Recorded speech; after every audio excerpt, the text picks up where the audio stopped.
അമ്മയ്ക്കും കുഞ്ഞിനും പ്രസവാനന്തര ശുശ്രൂഷയ്ക്കായി ഹീലാൻഡ് mother care പ്രസവരക്ഷാ കേന്ദ്രവും ഇപ്പോൾ ആരംഭിച്ചിരിക്കുന്നു. ഓപ്പണിംഗിന്റെ ഭാഗമായി ആദ്യം ബുക്ക് ചെയ്യുന്നവർക്ക് മികച്ച ആനുകൂല്യങ്ങൾ. ഹീലാൻഡ് മദർ കെയർ പൂക്കോട്ടുംപാടം. ഹീലാൻഡ് Unani hospital and wellness hub Pookkottumpadam. Tamil Nadu തൂത്തുക്കുടിയിൽ വാഹനാപകടത്തിൽ മരിച്ച നാവികസേന ഉദ്യോഗസ്ഥൻ തിരുവാലി ശാരത്തുകുന്ന് പുത്തനഴി വിഷ്ണുവിന് നാട് വിട നൽകി. നാവികസേന ഉദ്യോഗസ്ഥരുടെ നേതൃത്വത്തിൽ പൂർണ്ണ ഔദ്യോഗിക ബഹുമതികളോടെയാണ് തിരുവാലി ശാരത്തുകുന്നിലെ കുടുംബശ്മശാനത്തിൽ വിഷ്ണുവിന്റെ സംസ്കാര ചടങ്ങുകൾ നടന്നത്.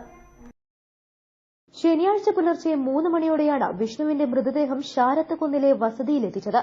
സേനയുടെ ആംബുലൻസിലെത്തിച്ച മൃതദേഹത്തെ നേവി ഉദ്യോഗസ്ഥരും അനുഗമിച്ചിരുന്നു. വൈകിട്ട് 4 മണിയോടെ കൊച്ചി വെന്തുരുത്തി INS നേവൽ ബേസിൽ നിന്നെത്തിയ lieutenant commander Debashis Samal, MCGI Sujith Vijayan എന്നിവരുടെ നേതൃത്വത്തിൽ മൃതദേഹത്തിൽ ദേശീയ പതാക പുതപ്പിച്ചു.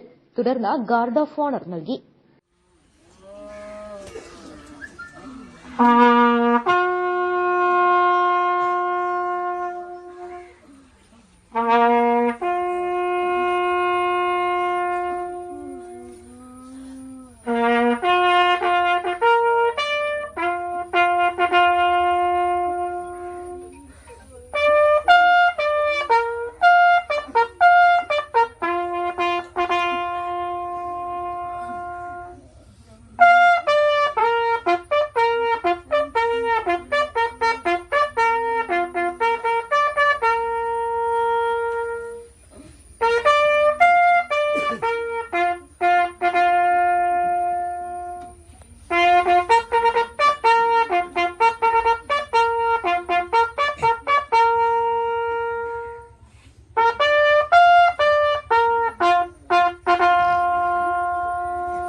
फायरिंग तलब सलग के लिए आवाजी कारतूस बंद।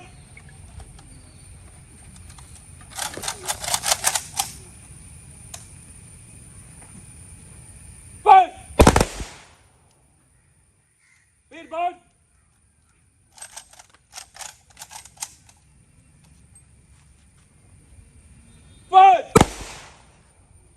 फिर बंद।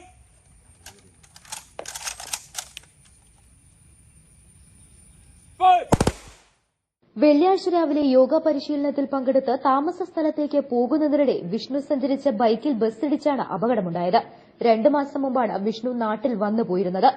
നാവികസേനയിൽ ലീഡിംഗ് സീമാൻ ലോക്ക്മേറ്റ് തസ്തികയിലുള്ള വിഷ്ണു നേരത്തെ എറണാകുളത്തായിരുന്നു.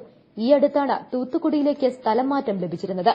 തൂത്തുക്കുടിയിൽ അമ്മ ബേബി ഗിരിജയും ഭാര്യ അക്ഷയയും 3 വയസ്സുകാരി മകൾ അനഹിതയും അടങ്ങുന്ന കുടുംബം ഒരുമിച്ചായിരുന്നു നേവിയുടെ ക്വാർട്ടേഴ്സിൽ താമസിച്ചിരുന്നത്. എല്ലാവരോടും സൌമ്യമായി ഇടപെടുന്ന വ്യക്തിത്വമായിരുന്നു വിഷ്ണുവിന്റേത്.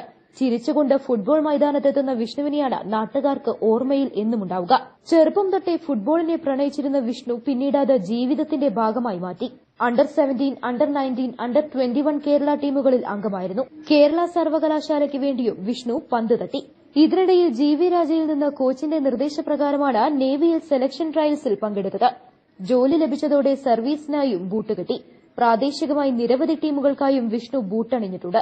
ഇതിനിടയിൽ മത്സരത്തിൽ പരിക്കേറ്റതോടെ പ്രൊഫഷണൽ ഫുട്ബോൾ മത്സരങ്ങളിൽ നിന്ന് താൽക്കാലികമായി മാറി നിന്നു. തുടർന്ന് നേവിയിൽ ജനറൽ ഡ്യൂട്ടി ചെയ്തു വരികയായിരുന്നു. ഇതിനിടയിലാണ് അപ്രതീക്ഷിത അപകടം സംഭവിച്ചത്. News bureau, Wandoor. സ്വന്തം ഹൈസ്പീഡ് ഇന്റർനെറ്റ്, നമ്മുടെ സ്വന്തം ഇന്റർനെറ്റ്.